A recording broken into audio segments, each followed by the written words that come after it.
गोपों द्वारा भगवान का प्रभाव वर्णन तथा भगवान का गोपियों के साथ रास क्रीड़ा करना। श्री पराशर जी बोले, इंद्र के चले जाने पर लीला बिहारी श्री कृष्ण चंद्र को बिना प्रयासी गोवर्धन पर्वत धारण करते देख गोपगण उनसे प्रीति पूर्वक बोले, हे भगवान, हे महाभाग, आपने गिरिराज को धारण कर हमारी और गायों की इस महान भय से रक्षा की है। हे तात, कहाँ आपकी यह अनुपम बाल लीला, कहाँ निंदित गोप जाति और कहाँ यह दिव्य कर्म, यह सब क्या है? कृपया हमें बताइए। आपने यमुना जल में कालिया नाग का दमन किया, रेणुकासुर को मारा और फिर यह गोवर्धन पर्वत धारण किया। आपके इन अद्भुत कर्मों से हमारे चित्त में बड़ी शंका हो रही है। हे अमित विक्रम, हम भगवान हरि के चरणों की शपथ करके आपसे सच सच कहते हैं कि आपके ऐसे बल विजय को देखकर हम आपको मनुष्य नहीं मान सकते। हे केशव, स्त्री और बालकों के सहित सभी ब्रजवासियों की आप पर अत्यंत प्रीति है। आपका यह कर्म तो देवताओं के लिए भी दुष्कर है। हे कृष्ण, आपकी यह बाल्य अवस्था, विचित्र बलवीर्य और हम जैसे नीच पुरुषों में जन्म लेना, हे अमियतमान, ये सब बातें विचार करने पर हमें शंका में डाल देती हैं। आप देवता हो, दानव हो, यक्ष अथवा गंधर्व हो, इन बातों का विचार करने से हमें क्या प्रयोजन है? हमारे तो आप बंधु ही हैं, अतः आपको नमस्कार है। श्री पराशर जी बोले, गोपगण के ऐसा कहने पर महामती कृष्णचंद्र कुछ देर तक चुप रहे और फिर कुछ प्रंजन्य को पूर्वक इस प्रकार कहने लगे। श्री भगवान ने कहा, हे गोपगण, यदि आप लोगों को मेरे संबंध से किसी प्रकार की लज्जा ना हो तो मैं आप लोगों से प्रशंसनीय हूँ। इस बात का विचार करने की भी क्या आवश्यकता है? यदि मुझ में आपकी प्रीति है और यदि मैं आपकी प्रशंसा का पात्र हूँ तो आप लोग मुझ में बांधव बुद्धि ही करें। मैं ना देव हूँ, ना गंधर्व हूँ, ना यक्ष हूँ और ना दानव हूँ। मैं तो आपके बांधव रूप से उत्पन्न हुआ हूँ। आप लोगों को इस विषय में और कुछ विचार न करना चाहिए। श्री पराशर जी बोले, हे माग, श्री हरि के पुण्य कोपयुक्त होकर कहे हुए इन वाक्यों को सुनकर वे समस्त गोपीगण चुपचाप बन को चले गए।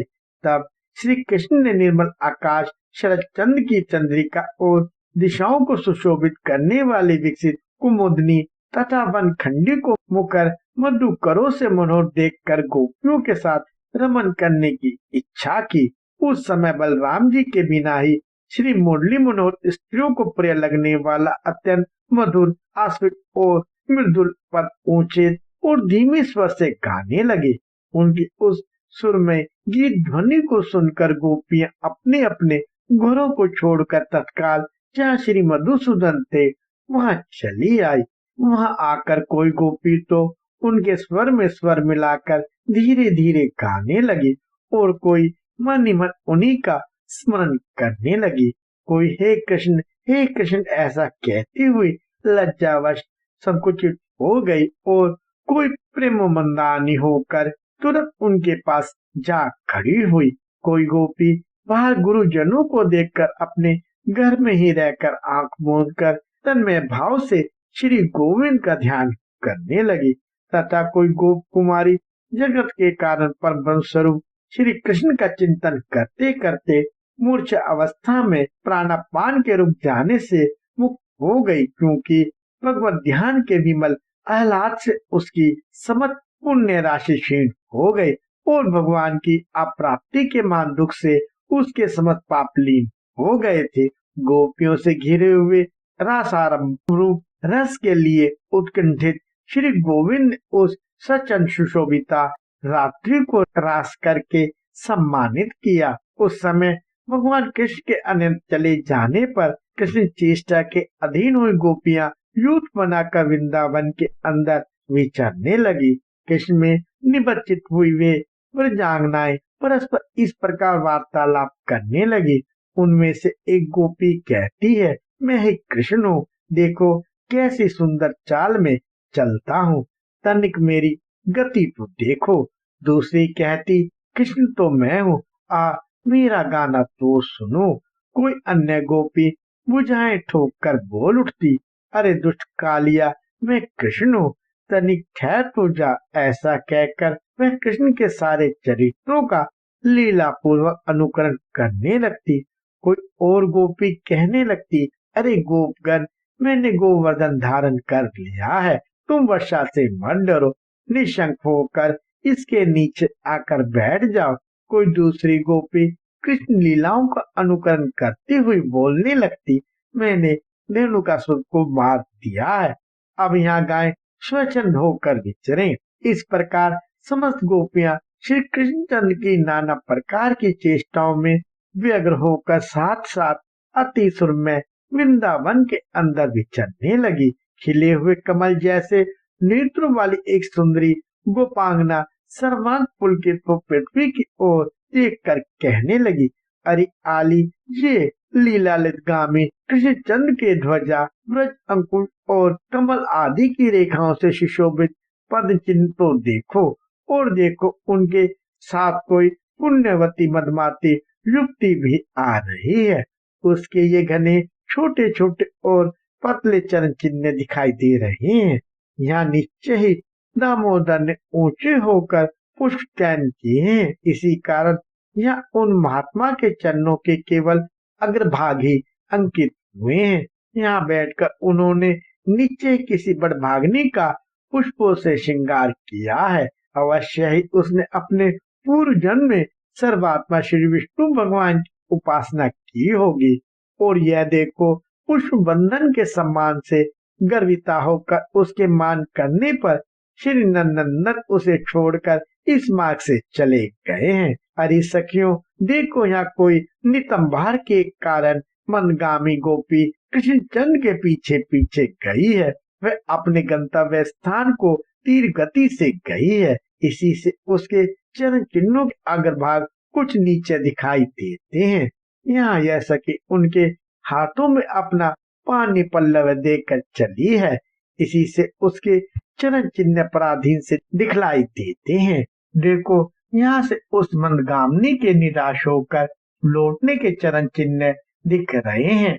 मालूम होता उस धूर्त ने उसकी अन्य आंतरिक अभिलाषाओं को पूर्ण किए बिना ही केवल कर स्पर्श करके उसका अपमान किया है। यहाँ कृष्ण ने अवश्य ही उस गोपी से कहा है, तू वहीं बैठ, मैं शीघ्र ही जाता हूँ। इस वन में रहने वाले राक्षस को मारकर उन्हें तेरे पास लौट आऊंगा। इसलिए यहाँ उनके चरणों के चिन्ह शीघ्र गति से दिख रहे हैं। यहाँ से कृष्णचंद्र गहन वन में चले गए हैं, इसलिए उनके चरण चिन्ह दिखलाई नहीं देते। अब सब लौट चलो, इस स्थान पर चंद्रमा की किरणें नहीं पहुँच सकती। तदंतर वे गोपियां कृष्ण दर्शन से निराश होकर लौट आई और यमुना तट पर आके उनके चरित्रों को गाने लगी। तब गोपियों ने पसन मुखादिन त्रिभुवन रक्षक लीलाहारी श्री कृष्णचंद्र को वहां आते देखा। उस समय कोई गोपी तो श्री गोविंद को आते देखकर अति हर्षित हो केवल कृष्ण कृष्ण कृष्ण कृष्ण इतना ही कहती रहेगी और कुछ ना बोल सकी। कोई पन्ने को अपने भ्रूभंगी से ललाट सिकोड़कर श्री हरि को देखते हुए अपने नेत्र ब्रह्मों द्वारा उनके मुख कमल का मकरंद पान करने लगी। कोई गोपी गोविंद को देखकर नेत्र मूंद कर उन्हीं के रूप का ध्यान करते हुए योगारूढ़ सी भाषित होने लगी। तब श्री माधव किसी से प्रिय भाषण करके किसी की ओर भ्रूभंगी से देखकर और किसी का हाथ पकड़कर उन्हें मनाने लगी। फिर उदारचरित श्री हरि ने उन्हें प्रसन्नचित गोपियों के साथ रास मंडल बनाकर आदर पूर्वक रमन किया। किंतु उस समय कोई भी गोपी कृष्णचंद्र की सन्निधि को न छोड़ना चाहती थी, इसलिए एक स्थान पर स्थिर रहने के कारण रासोचित मंडल न बन सका। तब उन गोपियों में से एक एक का हाथ पकड़कर श्री हरि ने रास मंडल की रचना की। उस समय उसके कर स्पर्श से प्रत्येक गोपी की आंखें आनंद से मुंद जाती थी। तदंतर रास क्रीड़ा आरंभ हुई। उसमें गोपियों के चंचल कंकनों की झनकार होने लगे। वो क्रमशः शरद वर्णन संबंधी गीत होने लगे। उस समय कृष्णचंद्र चंद्रमा, चंद्रिका और कुमुदवन संबंधी गान करने लगे, किंतु गोपियों ने तो बारंबार केवल कृष्ण नाम का ही गान किया। फिर एक गोपी ने नृत्य करते करते थक कर चंचल कंकन की झंकार से युक्त अपनी बहुलता श्री मधुसूदन के गले में डाल दी। किसी निपुण गोपी ने भगवान के गान की प्रशंसा करने के बहाने भुजा फैलाकर श्री मधुसूदन को आलिंगन करके चूम लिया।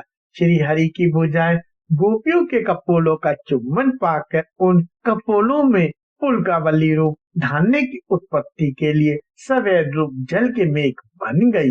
कृष्णचंद जितने उच्च स्वर से रोमांच रासोचित गान गाते थे, उससे दूने शब्दों से गोपियां धन्य कृष्ण की ही ध्वनि लगा रही थी।